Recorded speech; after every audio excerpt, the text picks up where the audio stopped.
biliyorsunuz bizim yolumuzu gösteren, bize yol çizen bizim yüce kitabımız Kur'an-ı Kerim'dir. Kur'an-ı Kerim'in de ilk emri bilindiği üzere okudur. Cenab-ı Allah Peygamberimiz sallallahu aleyhi ve selleme ilk vahyi, ilk emri oku üzerine bildirmiş, bina etmiştir. Estaizu billah. İkra bismi rabbikellezî halak. Halakal insâne min alak diye devam eden ayet-i kerimelerde Cenab-ı Hak okumayı emrediyor. Okuma önemli. Her şey okumayla halledilir. Yani dünya ve ahiret saadeti okumayla elde edilir. İnsanların başına ne gelirse cahillikten gelir. Okumayla toplumları ilerleyeceğini, kalkınmanın elde edilebileceğini, birliğin, beraberliğin, kardeşliğin temin edilebileceğini Cenab-ı Hak bizden daha iyi bildiği için önce Peygamberimize oku demiş ve okutulmasını da emretmiş, okunmasını da emretmiş, okumayı öğretilmesini de emretmiş. Dolayısıyla bizim Peygamberimiz sallallahu aleyhi ve sellem Efendimiz Medine-i Münevvere'ye de intikal ettiğinde, Mescid-i Nebevi'yi inşa ettiğinde, yaptığında Medine-i Münevvere'de caminin bir köşesinde okumaya, okuyanlara ayırmış.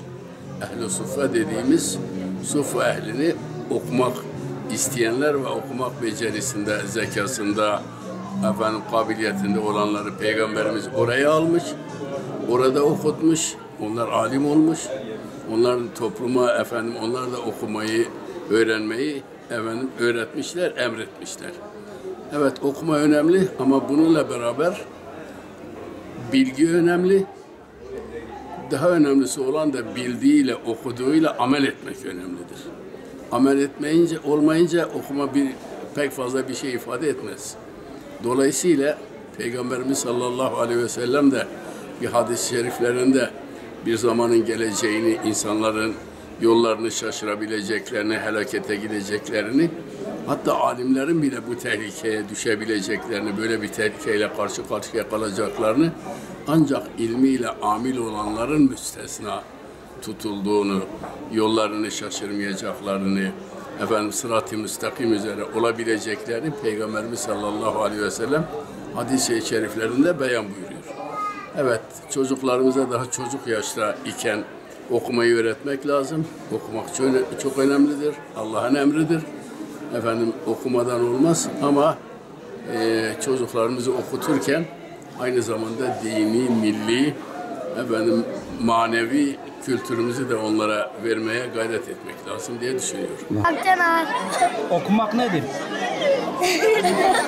Gülmektir. Sevinçtir. Mutluluktur. Yaşamaktır. Yaşamaktır. Hayatı anlamaktır. Okumak çok güzeldir.